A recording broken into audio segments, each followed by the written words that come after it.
안녕 여러분, 오늘은 책 후기 영상입니다. 그러면 여기서 하나씩 꺼내서 얘기를 해볼게요. 첫 번째 책은 유령의 마음으로입니다. 임선우 작가의 소설집이고 짧게 읽을 수 있는 단편이 수록되어 있는 책이에요. 제가 방금 전에 막 완독한 책이거든요. 결론부터 말하자면 진짜 재밌게 잘 읽었습니다. 제가 임선우 작가의 소설은 처음 읽어보는데 단편 소설 모두 뭔가 등장인물의 마음을 이해할 수밖에 없는 그런 이야기다 라는 생각이 들더라고요. 그리고 저도 읽으면서 마음을 회복하는 데 되게 애쓰는 소설이구나 하는 생각을 했는데 작품 해설에서 황예인 문학평론가님께서도 비슷한 말씀을 해주시더라고요. 마음을 살리는 일에만 집중한다고요. 표제작 유령의 마음으로를 시작해서 총 8편의 단편이 수록되어 있는데 저는 모든 단편이 다 마음에 들었어요. 어떤 인물이 하나의 사건을 통해서 자신의 마음을 회복하는 그런 과정들을 엿볼 수 있는데 다 읽고 나면 어딘가 마음이 되게 상쾌해져요. 그래서 예상치 못한 위로를 굉장히 많이 받았어요.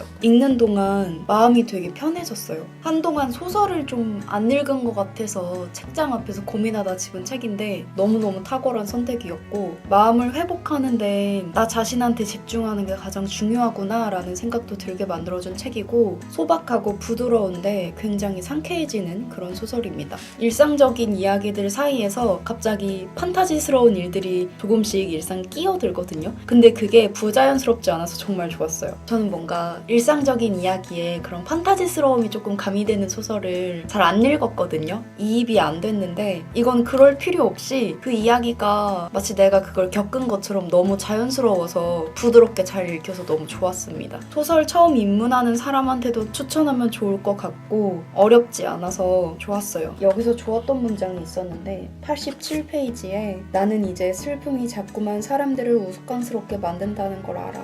이 문장이었어요.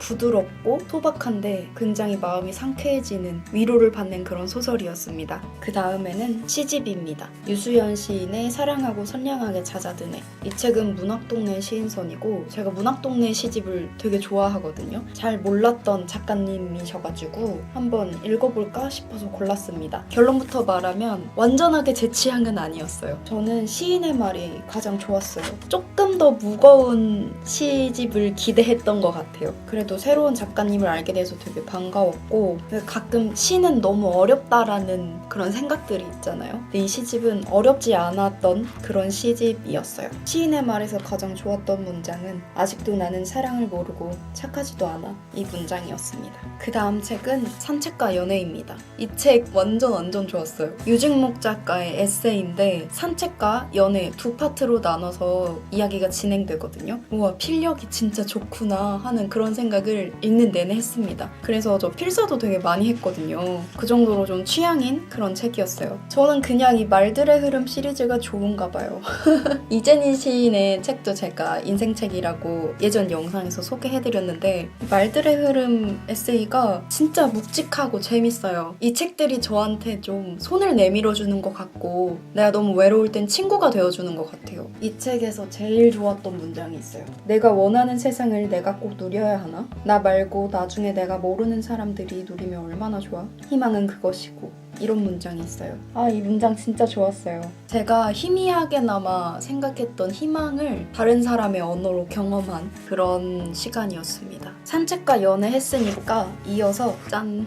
시와 산책 얘기를 좀 해볼게요. 이 책은 한정은 작가의 책이고 여러분들이 가끔 댓글에 써주시는 추천책들을 제가 보거든요. 그 중에서 골라서 산 거였는데 진짜 완전 성공! 이 책 너무너무 좋아요. 진짜 재밌게 읽었고 나랑 진짜 잘 맞는 책이다 하는 생각을 했습니다. 그 덤덤한 말투 속에 울림이 진짜 강하게 있구나 그런 생각도 했고 여기 이렇게 양쪽 페이지에 진짜 열심히 필사하면서 읽은 책이었어요.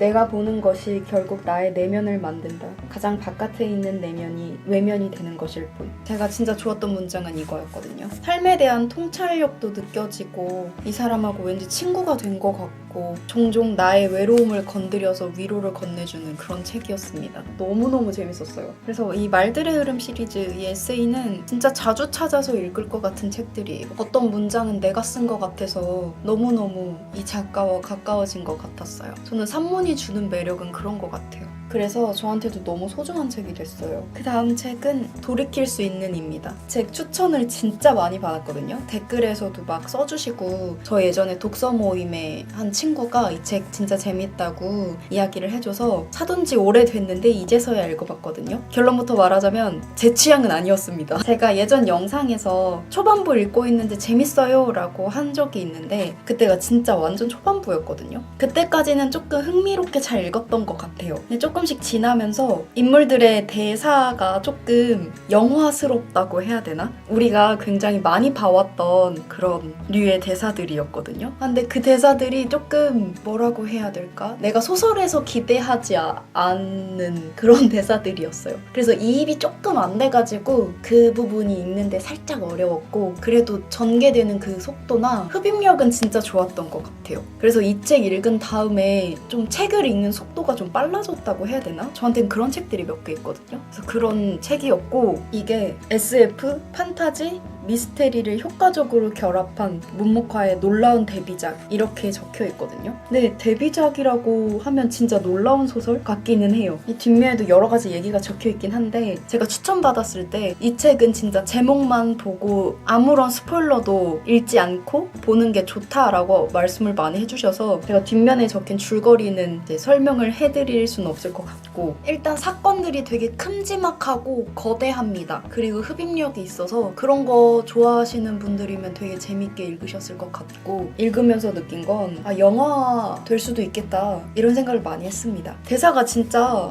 영화 같아요. 그래도 중간중간에 나온 SF적인 그런 순간들은 종종 마음에 드는 것들도 있어서 그래도 잘 완독을 했습니다. 그 다음 책은 캐럴라인 랩의 개화나입니다. 제가 영상에서도 가끔 말했는데 캐럴라인 랩을 정말 좋아하거든요. 루실이라는 개와 같이 사는 캐럴라인의 이야기입니다. 저는 반려동물과 같이 살지는 않는데 개나 혹은 고양이 이렇게 반려동물과 같이 사시는 분들은 꽤나 공감하면서 읽을 수 있지 않을까 하는 생각을 책을 읽는 내내 했던 것 같아요. 이게 개와 인간의 이야기지만 거기에 국한되지 않고 반려인이 아닌 저도 공감할 수 있을 만한 문장들이 많이 나와서 저는 되게 재밌게 읽었어요. 되게 인상 깊었던 건 개는 나와 밀접하게 붙어 있으면서 나의 모든 걸 다 지켜보는데도 나를 판단하는 일이 없다고 말하는 부분이었어요. 이거는 사람과 사람 사이에서도 적용할 수 있겠다 그런 생각도 많이 했고 일단 캐럴라인이 글을 진짜 잘 쓰는 것 같아요. 제가 느끼는 캐럴라인은 반성하고 인정할 줄 아는 사람이거든요. 그래서 강아지와 같이 사는 스스로를 돌아보기도 하고 자신의 태도를 깊이 인정할 줄 아는 사람이어서 이 책이 훨씬 흥미로웠던 것 같아요. 내가 만약에 개와 같이 산다면 캐롤라인처럼 이렇게 문제를 피하지 않고 반성하면서 더 좋은 주인이 되려고 이렇게까지 노력할 수 있을까?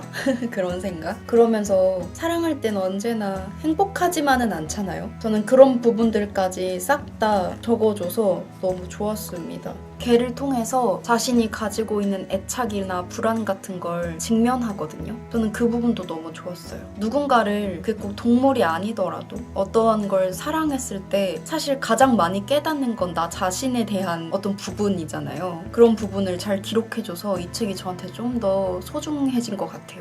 그래서 이 책을 읽고 무언가를 되게 사랑하고 싶어졌어요. 그럼 또 다른 세상이 열리지 않을까 하는 생각도 들었고 내가 어느 부분에서 부족한지 알아챘을 때 인정하는 사람이 되고 싶다라는 또 새로운 다짐도 생겼습니다. 그런 생각을 하게 만들어준 책이에요. 그 다음은 심기연의 취향입니다. 이 책은 배반인문학 시리즈인데요. 한 번 읽으면 결코 배신하지 않는 반려인문학 이런 타이틀을 가지고 있습니다. 이건 예전에 도서전에서 산 책인데 이게 너무 눈에 띄는 거예요. 그래서 취향에 대해서 조금 더 깊이 파고드는 책이 아닐까 하고 샀었습니다. 이런 인문학에 관해서 이제 막 입문하려는 사람들을 위한 책인 것 같다는 생각이 들더라고요. 그래서 장점, 어렵지 않았습니다. 왜 이런 책들 보면 좀 어려워서 못 읽겠는데? 그런 생각도 막 들잖아요. 그런데 어려운 부분이 하나도 없어서 그 점은 좋았던 것 같아요. 뭔가 제가 개인적으로 느끼기에는 비슷한 뜻의 문장이 좀 반복된다는 느낌을 느낌을 받아서 그 부분이 조금 아쉬웠던 것 같아요. 그 다음 책은 신인 나를 끌고 당신에게로 간다입니다. 문학가지성사 시인선 600번으로 나온 책인데 문학가지성 시인선 501일부터 599까지 총 99편의 시집 뒷표지 글을 묶은 그런 책입니다. 그래서 여러 가지 시의 말을 접할 수 있어서 여러 번의 시집을 굉장히 빠르게 읽은 것 같은 그런 느낌? 시인의 말 또는 시의 말이 그 시집을 관통한다라고 늘 느꼈거든요. 시의 말을 이렇게 모아놓으니까 이 시의 말이 뒷표지인 시는 어떤 시일까? 이런 궁금증이 생겨서 온라인 서점 장바구니에 제가 관심 있었던 시집을 막 마구마구 넣어놨습니다. 공감되는 문장이 되게 많았어요. 좋았던 문장 중에 하나는 짠맛 없는 바다가 없듯이 고통을 피할 수 있는 삶은 없다. 사람이 바뀌지 않는 한 다른 세상은 없다. 좀 더 나은 사람을 향하여 갈 뿐이다. 이런 문장이었어요. 길지 않은 분량으로 묵직하고 굉장히 울림 있는 글들을 마구 읽을 수 있어서 저는 되게 재밌게 잘 읽었어요. 필사하기도 좀 좋았던 것 같아요. 그리고 마지막 책은 유선혜의 사랑과 멸종을 바꿔 읽어보십시오입니다. 이 책은 제가 정말 지독하게 병렬 독서를 하다가 어느 날 갑자기 집어들어서 끝까지 훅 읽은 책인데 이 시집 읽고 나서 유선혜 작가님한테 굉장히 관심이 생겼습니다. 이 시집 되게 재밌게 잘 읽었어요. 너무 가볍지도 않고 그렇다고 너무 어렵지도 않고 제가 좋아하는 딱 제 취향만큼의 분위기였어요. 그리고 진짜 너무 좋았던 문장이 있었는데 이제 나는 안다. 들뜬 기분으로 모든 걸 내어주는 일은 모두를 도망가게 한다는 사실을 나의 구멍을 들여다보면 너도 떠나가 버릴 걸 잘 알아. 이런 문장이에요. 어떻게 이런 걸 쓰지? 제가 시를 좋아하는 이유를 이 문장을 통해서 설명할 수 있을 것 같아요. 내가 쓴 것처럼 나의 마음을 관통하는 문장이 있기 때문에 나는 시가 좋다. 제가 독서노트에 쓴 내용이 있는데 이 책을 읽고 나서 딱 든 생각이었어요. 멸종하는 와중에도 계속해서 현상이나 사랑을 탐구하려고 파고드는 그것이 진정으로 현재를 살아가는 법이 아닐까? 이런 생각을 적어뒀는데 이 시집을 읽다 보면 유선혜 작가와 함께 무언가를 계속해서 파고들고 탐구하는 그런 자세를 가지게 돼요. 사랑이나 멸종이나 별다를 게 없지 않나? 하는 그런 생각도 했었고 그리고 마지막으로 제가 또 진짜 좋아했던 문장 읽어드릴게요. 그러나 나는 기어이 써버리는 사람, 논리도 없이 비약만 있는 미래를 꿈꾸고 망해버린 꿈들을 죄다 옮겨 적는 사람. 이걸 토하지 않으면 어떻게 살아가죠? 이 문장도 너무 좋았어요. 내 마음을 누군가 표현해준 것 같은 그런 시집이었고 그래서 더 위로를 받았어요. 자주 들춰보는 시집 중에 하나입니다. 오늘은 이렇게 책 리뷰 영상이었는데요. 혹시 제가 오늘 말한 책들 중에 여러분들도 읽으신 책이 있다면 또 댓글로 남겨주세요. 같은 책인데 다른 생각을 하게 만든다는 게 진짜 재밌는 것 같아요. 그럼 저는 또 다른 책 읽으러 가보겠습니다. 오늘도 영상 보러 와주셔서 정말 감사합니다. 안녕.